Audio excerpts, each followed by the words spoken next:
దేశానికి పట్టుగుమ్మ గ్రామం అయితే ఆ గ్రామాన్ని ముందుండి నడిపేవాడే సర్పంచ్. సర్పంచ్గా గ్రామాన్ని ఎలా ముందుకు నడిపారో వారి మాటల్లోనే అడిగి తెలుసుకుందాం.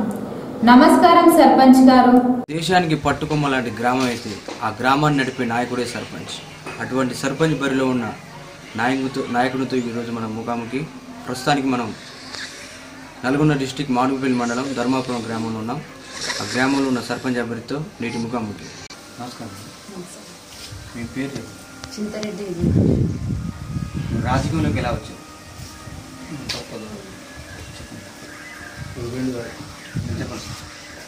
రాజకీయ పరంగా నేను 10 సంవత్సరాల క్రితం రాజకీయాల్లోకి రావడం జరిగింది. మా ఊర్లో జరిగిన 10 సంవత్సరాల క్రితం జరిగిన కొన్ని సంఘటనల ద్వారా ఊరికి ఏదో చేయాలనే ఉద్దేశంతో రాజకీయాలకు రావడం జరిగింది. నేను రాజకీయాలకు వచ్చిన ఒక 2-3 సంవత్సరాలనే కాంగ్రెస్ పార్టీ తరఫున గ్రామ శాఖగా బాధ్యత ఇవ్వడం జరిగిన తర్వాత సాగర్ నియోజకవర్గ యువజన కాంగ్రెస్ కార్యదర్శిగా ఇవ్వడం జరిగింది. ఇప్పుడు పార్టీ పరంగా గ్రామానికి వచ్చిన సర్పంచ్ ఎలక్షన్లో పార్టీ తరఫున నాకు అవకాశం ఇవ్వడం జరిగింది. కాంగ్రెస్ పార్టీ తరఫున బలపరిచిన అభ్యర్థిగా ఈసారి సర్పంచ్ ఎలక్షన్లో పోటీ చేస్తుంది. Okay sir. అదేవిధంగా ఇప్పుడు ప్రస్తుతం డబ్బు రాజకీయంపై మీ యొక్క ఉద్దేశం? ప్రస్తుతం ఇప్పుడు జరిగే సమాజంలో ప్రతి ఎలక్షన్ అనగానే ఖర్చుతో కూడుకున్నదని చెప్పేసి అంతా క్రియేట్ అయిపోయింది. కానీ నేను 10 సంవత్సరాల నుంచి ఊర్లో చేస్తున్నాను. నా ఊరికి నేను చేస్తున్న నా సహాయము, నేను చేసిన సేవలు, పనులని జనాల దగ్గరికి వెళ్ళి నేను చేసిన ఇన్ని రోజులు చేసిన పనులని దాన్ని గుర్తు చేసి ఈసారి నాకు అవకాశం కల్పేమని పోదాం అనుకుంటున్నాము. Okay sir. అదేవిధంగా ఇప్పుడు ప్రస్తుతం మీ యొక్క గ్రామ స్థితిగతులు ఏ విధంగా ఉన్నాయి? ఈ గత 10 సంవత్సరాల నుంచి జరిగిన రోజులు కానీ మ్యాక్సిమం 60-70% కంప్లీట్ అయినాయి. ఇంకొక 30% ఉన్నది. అది మా హయాంలో ఈసారి 100% పూర్తి చేసి గ్రామాన్ని అభివృద్ధి పదంలో తీసుకోవాలని అనుకుంటున్నాం. Okay sir. అదేవిధంగా మీ యొక్క గ్రామంలో ఉన్న నీటి సమస్యలు పరిశుభ్రత మీరు ఎట్లాంటి కార్యక్రమాలు చేపట్టడానికి? ప్రస్తుతం నీటి సమస్య మా ఊర్లో అయితే 80-90% మంచిగా ఉన్నది. ఒక 10% లేదు. దానికి ఇంక ముందు కూడా దానికోసం ఆ 10% కూడా ఎలా కంప్లీట్ చేయాలని ఒక ప్రణాళికతో చేసి ప్రతి ఒక్కరికి త్రాగునీరు అందించి పారిశుద్ధ్య విషయంలో మాత్రం చాలా వెనుకబడినది మా ఊరు.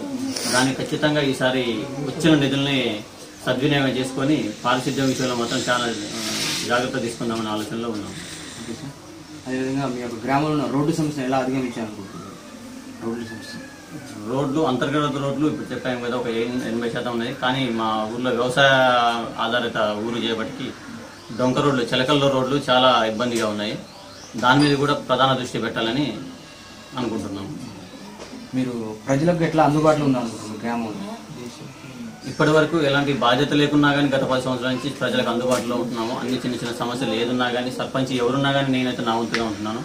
కానీ ఈసారి ఈ సర్పంచ్ అనేది బాధ్యతగా తీసుకొని 24 గంటలు ప్రజలు, యువకులకు కానీ మహిళలకు కానీ అన్ని విషయాల్లో అందుబాటులో ఉండి, ప్రధానంగా ఊళ్ళో పల్లెటూరులో చేసే పని కంటే ఫస్ట్ అభ్యర్థి అందుబాటులో ఉండటమే ఇంపార్టెంట్, ముఖ్యము. 24 గంటలు ప్రతి విషయంలో అందుబాటులో ఉంటూ అందరినీ కలుపుకొని పోతూ గ్రామాన్ని అభివృద్ధిలో తీసుకుపోదామని అనుకుంటున్నాను. అదే సార్. ఇప్పుడు ప్రస్తుతానికి మీరు మహిళలకు చేదురువాదిగా ఉంటారు మీరు మీ గ్రామం తరఫున? ఇప్పటి వరకు మహిళా సంఘాల విషయంలో కానీ, ఐకేపీ సెంటర్ విషయంలో కానీ, వాళ్ళకైనా సలహాలు కావాలన్నా, వాళ్ళకేమైనా ఇబ్బందులు ఉన్నా కానీ ముందుండి నేనే దగ్గరుండి చేపిస్తున్నాను. మొన్న ఐకేపీ సెంటర్ వచ్చినప్పుడు కూడా మా ఊళ్ళో కొంతమంది వాళ్ళని ఇబ్బంది పెట్టినా కానీ మేముండి ధైర్యం చెప్పేసి వాళ్ళకి ఆఫీసర్లు అందరి చెప్పి ఐకేపీ సెంటర్ పెట్టించి మంచిగా సక్సెస్గా నిర్వహించాను. మీ యొక్క గ్రామంలో ఉన్న యువతకు మీరు ఉపాధి అవకాశం ఎలా కల్పిస్తారు సర్పంచ్?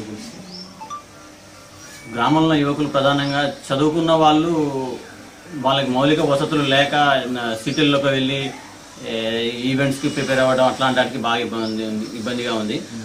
మొట్టమొదటిగా వాళ్ళ ఉపాధి అవకాశాలు కల్పే వాళ్ళు తయారవ్వడానికి ఊర్లో ఒక గ్రౌండ్ లాంటిది ఏర్పాటు చేసి, వాళ్ళకి గ్రంథాలయం లాంటిది ఏర్పాటు చేసి వాళ్ళని వచ్చే ఉద్యోగాలకి వాళ్ళు ప్రిపేర్ చేసే విధంగా ఫస్ట్ మనం ప్రోత్సహించే విధంగా సౌకర్యాలు కల్పిద్దామనే ఆలోచనలో ఉన్నాం. ప్రస్తుతానికి మీ యొక్క గ్రామంలో మీపై ఎట్లాంటి మార్పు ఉంది ప్రజల పట్ల? ఇప్పటి వరకు మా వ్యక్తిగతంగా మాకు ఇంతవరకు ఎలాంటి మచ్చలేదు. ఎక్కడ కూడా అవినీతి కానీ లేదంటే ఈ ఊళ్ళలో పల్లెటూరులో జరిగే పంచాల విషయంలో కానీ నీతి నిజాయితీగా ఉంటాడు. ఎవరి దగ్గర ఎలాంటిది ఆశించే వ్యక్తి కాదని చెప్పేసి మంచి స్పందన వస్తున్నది మేము ఊళ్ళో తిరుగుతుంటే. దాన్ని ప్రధానంగా బేస్ చేసుకొని మేము ఎలక్షన్లో దిగడం జరిగింది. సరే, ఓకే. ఈ ముఖాముఖి